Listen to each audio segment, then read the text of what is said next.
Ok, on m'a trop posé la question, alors je réponds tout de suite. Est-ce que si tu galères sur des exercices 3, 4, 5 étoiles, c'est complètement dead pour tes objectifs de grandes écoles? Réponse très résumée, si tu bloques sur du 3 étoiles, 4 étoiles, 5 étoiles dans la transition terminale prépa, alors oui, tu peux oublier HEC, les mines, Centrale, ENS ou l'X.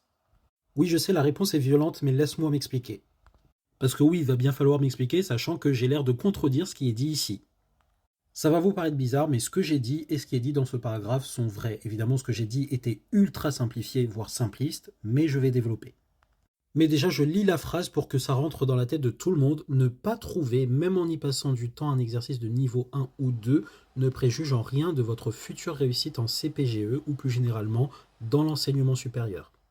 Donc oui, si vous bloquez sur des exercices d'un niveau 1 ou 2, c'est-à-dire des exercices jugés faibles entre guillemets dans le poly LLG, ça ne compromet pas nécessairement vos chances de succès pour des concours élevés.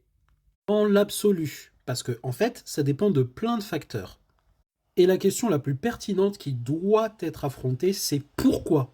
Pourquoi est-ce que vous bloquez? C'est la réponse à cette question qui va déterminer si oui ou non vous aurez les concours que vous visez.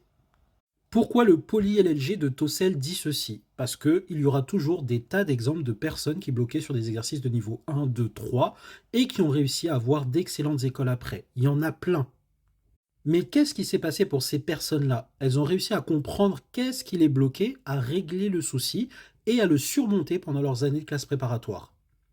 Et en fait, ça devrait être ça votre focus. Essayez de voir quel est le problème qui se cache derrière. Parce que oui, si vous bloquez sur des exercices de niveau 1 ou 2 du poly-LLG, c'est qu'il y a un problème dans votre manière de comprendre les mathématiques ou de résoudre les exercices. Petite parenthèse de placement de produit d'ailleurs pour ma masterclass en replay ou skill sur le fait de pouvoir réussir à débloquer n'importe quel exo de maths qui vous apprend justement cette méthode.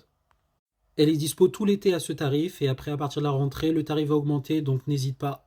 Cette masterclass est vraiment une pépite pour t'aider à propulser tes progrès en mathématiques, alors je compte sur toi. Premier lien en bio. Pour revenir à ce qu'on disait, de ce que j'ai observé dans les cours particuliers, quand un élève bloque, il y a toujours plusieurs points qui y sont liés.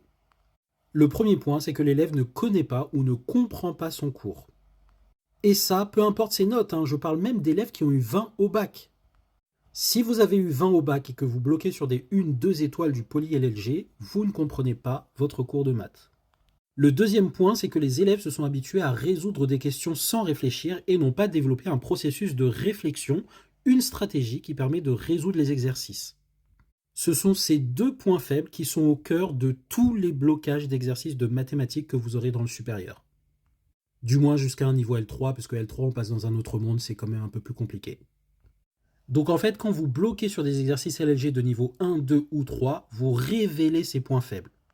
Et ce qui va déterminer votre réussite, c'est si vous réussirez à surmonter ou non ces points faibles. Le souci, c'est que dans la pratique, la plupart des élèves ne prennent pas le temps de le faire. Et on comprend, la première année de prépa, elle est difficile, elle va très vite. Il y a énormément de choses à assimiler. Donc oui, si chacun travaillait ce point faible, il pourrait progresser de telle manière à ce qu'il soit capable d'affronter les concours d'un niveau élevé après. Mais dans la réalité pratique, malheureusement, la plupart des élèves ne le feront pas. Je répète, parce qu'ils n'en sont pas conscients ou qu'ils n'ont pas la bonne méthode ou qu'ils ne se concentrent pas sur les bonnes choses dans leur manière de travailler leurs années de prépa. Et si ce point faible-là n'est pas résolu, alors non, il est quasi sûr que vous n'aurez pas l'école exigeante que vous visez. Il faut de plus garder à l'esprit beaucoup de choses. C'est qu'il y a déjà énormément de facteurs qui ne sont pas totalement dépendants de vous, qui figent entre guillemets les résultats de concours. Vos capacités innées dans un premier temps, parce qu'on va pas se mentir, quelqu'un qui arrive premier au concours général, il n'a pas les mêmes chances que quelqu'un qui n'a pas participé au concours général ou qui a participé rendu copie blanche. Mais bien sûr, quelque chose qui peut aider à renverser ça, c'est la quantité de travail. Plus vous travaillez, plus vous optimisez votre potentiel pour atteindre vos objectifs. Le truc, c'est que moins vous avez de capacités innées, plus la quantité de travail qui sera exigée de vous est immense. Et il ne vous faudra pas juste une quantité de travail énorme pour contrebalancer ça, il vous faudra pour mettre en œuvre cette quantité de travail une motivation et une discipline hors norme. Je ne sais pas si vous réalisez ce que ça implique de renverser les capacités naturelles pendant les années de prépa. C'est énormément de travail, dont ce que je conseille assez fréquemment, refaire ses DS, essayer de comprendre où sont ses erreurs, les corriger, ne plus les refaire, comprendre en profondeur le cours et aller plus loin que ça, et attaquer des questions de concours accessibles le plus tôt possible. Si vous arrivez à faire ça en plus de votre programme de prépa, croyez-moi, vous êtes un GOAT. Le truc, c'est que personne, quand je dis personne, c'est très peu de gens dans la pratique, n'a un tel niveau de motivation. Et c'est ça qui fait que c'est entre guillemets figé la première année, c'est qu'il vous faudrait une telle motivation pour contrebalancer ça, que très souvent, ça va être très difficile.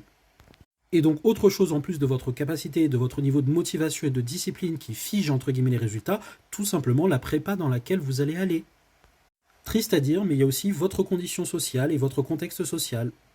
Statistiquement, les taux d'intégration ne sont pas les mêmes dans certaines prépas et le simple fait même d'aller dans une prépa impose des taux qui font que vous pouvez très difficilement envisager certaines écoles. Encore une fois, du travail forcené, bien dirigé et avec la bonne méthode peut renverser ça et vous donner de très bonnes chances.